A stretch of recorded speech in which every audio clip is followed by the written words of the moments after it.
would overturn Roe versus Wade. I think Roe versus Wade should be overturned. Barbara Comstock. Too right-wing for Northern Virginia.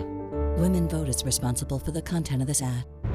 Tonight, breaking news, the fallout after Donald Trump and the bombshell dropped at the debate. He says he's not sure if he'll accept the results of the election. Moments ago, Michelle Obama taking aim. Also, the president on what he saw last night. And Hillary Clinton tonight, what she revealed in the moments right after. Also breaking, an American killed in Iraq in the massive effort to take out ISIS. Tonight, the images right here. The missile sent straight into cars driven by ISIS and their suicide bombers. The school bus horror, the cars swerving, hitting children waiting for the bus. Bystanders trying to lift the 6,000-pound car. Your Money tonight, the major bank and who they're accused of targeting. Reportedly minorities who speak little English, college students, and seniors. What they're accused of doing behind your back. And the outrage tonight, the postal worker seen dumping all of the mail in this ditch. This is ABC World News Tonight with David Muir. Good evening, and what a brawl it was. And tonight, with just 19 days to go, so many talking about Donald Trump's declaration last night that he is not sure he will accept the results of the election. What an election this has been. You'll remember at their first debate, the candidates shaking hands. There was none of that last night. This was about as close as they came to one another, and it was bruising. And look at this tonight, a Virgin Air flight, and nearly every monitor on that plane, the debate. More than 70 million tuning in. And today, Trump held firm on that notion about the election. ABC's Tom Yamas leading us off.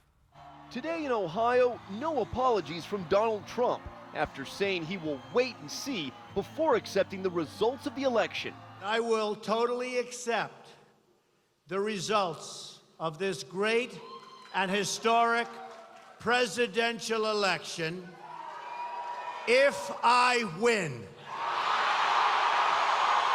On that debate stage, Trump, who says the election is rigged, asked if he will accept the results. I will look at it at the time. I'm not looking at anything now. I'll look at it at the time. But, sir, there is a tradition in this country. In fact, one of the prides of this country is the peaceful transition of power. Are you saying you're not prepared now to commit to that principle? What I'm saying is that I will tell you at the time. I'll keep you in suspense. Well, okay? Chris, let me respond to that because that's horrifying. Hillary Clinton painting Trump as a chronic whiner.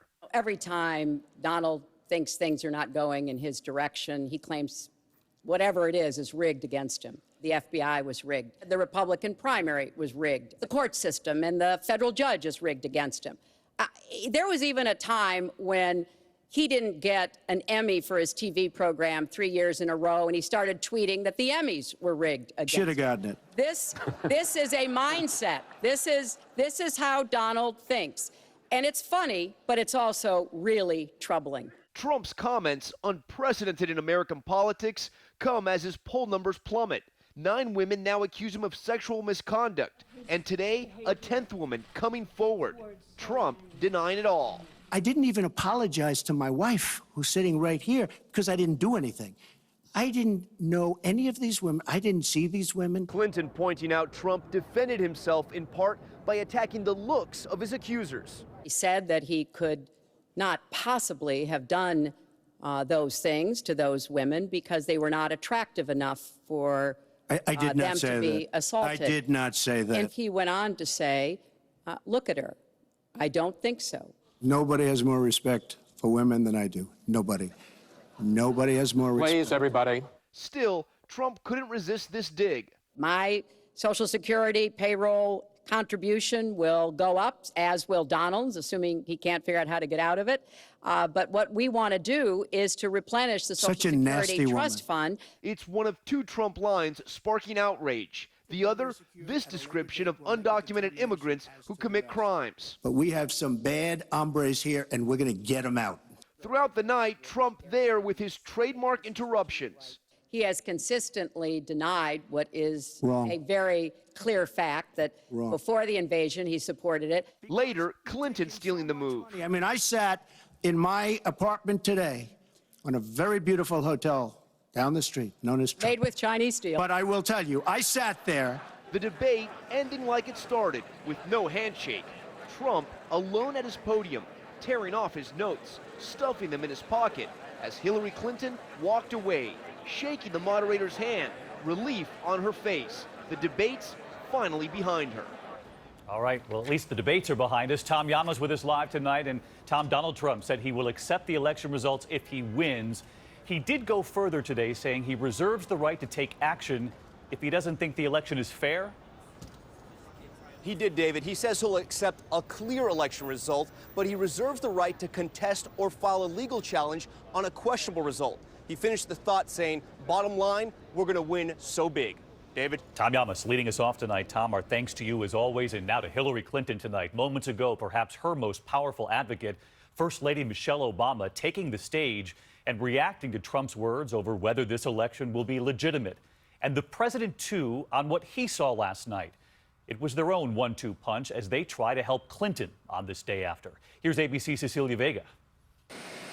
Fresh off that debate stage, hi everybody, Hillary Clinton walked to the back of her plane, all smiles. I'm feeling, both relieved and very grateful. Her performance earning this ringing endorsement from President Obama. Outstanding 3-for-3 debate sweep. And tonight, the president ripping into Donald Trump for refusing to say he'll accept the results of the election. Trump becomes the first major party nominee in American history to suggest that he will not concede despite losing the vote, and then says today that he will accept the results if he wins. That is not a joking matter. He didn't stop there. You've got to see the bigger picture and say that here in America, we believe in democracy and we accept the will of the people. The president campaigning in Florida, while across the country in Arizona. You do not keep American democracy in suspense. First Lady Michelle Obama firing up the faithful. I have been reminded of the importance of hope. I think that one of the reasons this election has been so difficult for so many of us is because that's what's being lost. You see, in this race, we have a candidate whose vision for our country is completely and utterly lacking in hope. And Cecilia Vega with us live as well. The president was in Florida today, always a battleground, but the First Lady is campaigning in Arizona, a typically reliably red state. Hillary Clinton sensing an opening there, Cecilia? They definitely do, David. Arizona hasn't voted a Democrat into the White House in 2 decades. The Clinton team has 150 staffers on the ground there. Visits just this week alone from Chelsea Clinton, Bernie Sanders, of course, Michelle Obama. They really think they've got a shot at Arizona, and not just there. They are trying to make inroads in other red states like Georgia, even Texas now, David. Cecilia Vega in Ohio, where the Clinton team will be tomorrow. Cecilia, thank you. And we do have one more image tonight. With millions weighing in on Trump's words last night, his supporters and Clinton supporters too, about the history of peaceful transitions in this country after elections. This handwritten letter that President George H.W. Bush left in the Oval Office for then President-elect Bill Clinton, who defeated him after one term. President Bush at the time writing, "Your success now is our country's success. I'm rooting hard for you. Good luck, George." The transfer of power to opponents and their common mission in the end. In the meantime, we move on to other news tonight and to the first American killed in Iraq in this urgent effort to take out ISIS. Americans are backing up the Iraqis right now, and this evening, look at this. A missile taking aim at a car driven by an ISIS suicide bomber. That car destroyed just one of several missiles, and you're about to see them all. ABC's Alex Marquardt on the front lines again tonight. An ISIS suicide bomber speeding towards advancing forces today. Rocket finally taking it out. Then that second car bomb, the U.S.-backed Kurdish forces making the direct hit. Suicide bombers have been the go-to tactic of ISIS, dozens deployed. And tonight, possibly a new weapon. Drones, some armed with explosives. Kurdish forces spraying the sky and bringing one of them down. today saw some of the fiercest fighting yet. U.S. soldiers assisting from the air and advising on the ground, tonight mourning one of their own, that American service member killed by an IED. The commander of the U.S.-led coalition telling the BBC ISIS will likely use human shields. They are a very resilient and challenging foe. They're very adaptable, very creative, cunning. We've seen all kinds of examples of that. David, we're learning tonight that this battle is playing out online as well. Britain, which is part of the coalition, saying that cyber warfare is being used against ISIS for the first time in this campaign. David? Our thanks to Alex Marquardt and the team in Iraq for us. Next to neighboring Syria now, and tonight its president, Bashar al-Assad, casting doubt on an image that broke hearts around the world, that boy from Aleppo. He was rescued from his bombed home and rushed into an ambulance, another casualty of the country's devastating civil war. Tonight, President Assad says the image is a fake made by the rescue group known as the White Helmets that operates in rebel-held areas of Syria. Back here at home tonight, and to the school bus horror, a car swerving and hitting children waiting for the bus, bystanders then rushing in to try to lift the 6,000-pound car. Here's ABC's Clayton Sandell now. The emergency call came in at 8 this morning. Children caught in the path of an out-of-control SUV. We got a child stuck under the car. Neighbors quickly mobilized, helping lift that 6,000-pound Cadillac Escalade off a young girl. We hollered and got some guys to come over, and we raised the car up, and this police pulled the little girl out, and I'm gonna tell you, she was in bad shape. The injured students were waiting for their school bus at this Louisville, Kentucky intersection. Police say that when their bus stopped, the driver behind, following in the Escalade, swerved to avoid a rear-end crash, instead jumping the curb, crashing into the kids. It's a very tragic situation that's happened. School bus zones can be hazardous. In Austin, Texas, 2 students in the same week were hit by drivers ignoring stop signs and flashing lights. Around the country, more districts are now installing cameras, catching plenty of close calls. And David, the driver of that SUV is also seriously injured. Police say tonight he is in trouble for not having insurance or a valid registration. David? All right, Clayton Sandell tonight. Thank you, Clayton. Next this evening, To Your Money, and new accusations tonight about customers, everyday Americans, and authorities say a major bank was targeting them. Reportedly minorities who speak little English, college students, and seniors.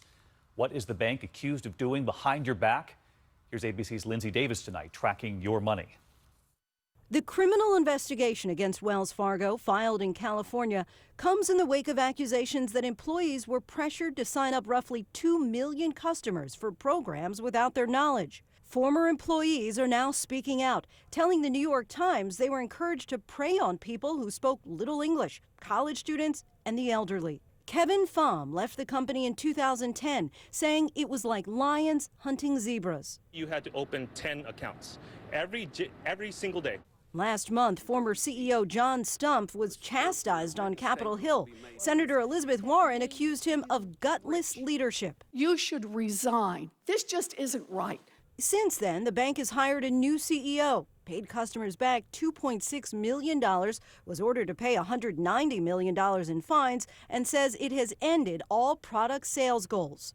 As of today, the bank is now rated a C- and has lost its accreditation with the Better Business Bureau.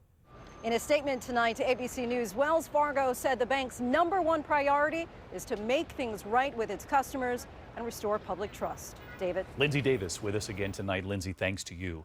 Next this evening, to the severe weather threat at this hour. After the extreme heat from Texas all the way up to New York, we've now got severe thunderstorms on the move. And just as we also get our first look at the winter forecast ahead. Meteorologist Rob Marciano tracking it all for us tonight. Rob, first the severe weather threat. Yeah, we have a big-time cold front, David, that's slamming into that extreme October heat, and storms are popping around Pittsburgh, some hail, and we have a watch out now for much of western Pennsylvania until 11 o'clock tonight. This system slowly moves off to the east tomorrow. It's going to have some heavy rain across upstate New York. They need it there, but windy and cold tomorrow behind this. Some storms in the D.C. area as well. It's going to feel like winter behind this, and speaking of that, David, NOAA has just released its winter forecast for this year, and a weak La Nina is going to bring that jet stream a little bit farther to the north. So we're looking for a wetter than average area across the north, warm and dry across the south. The northeast has equal chances of either stormy or mild. Either way, David, winter is coming. It looks like winter ahead. All right, Rob Marciano, our thanks to you. There is still much more ahead on World News Tonight this Thursday. The stunning discovery, the mail dumped in a ditch. Take a look at this. The postal worker caught on camera, allegedly tossing out hundreds of letters. That community in outrage tonight. Also, the mysterious illness on board a cross-country flight. Nearly 24 passengers suddenly becoming sick tonight. And not again. Swimming with the sharks, divers getting too close for comfort. The shark breaking into the cage, and this time there were several people inside with the shark. We'll be right back. All right, did you know I was the Mommy Slam Dunk Champion? Really? Yes, really, don't sound so surprised. Let's see it. Oh, you're ready. All right, here we go. Let's hear the crowd. So go to right, I go to left, fake 'em out. Mama, go up, mama! She did it. Again? You can't avoid gravity, but United Healthcare can help you avoid financial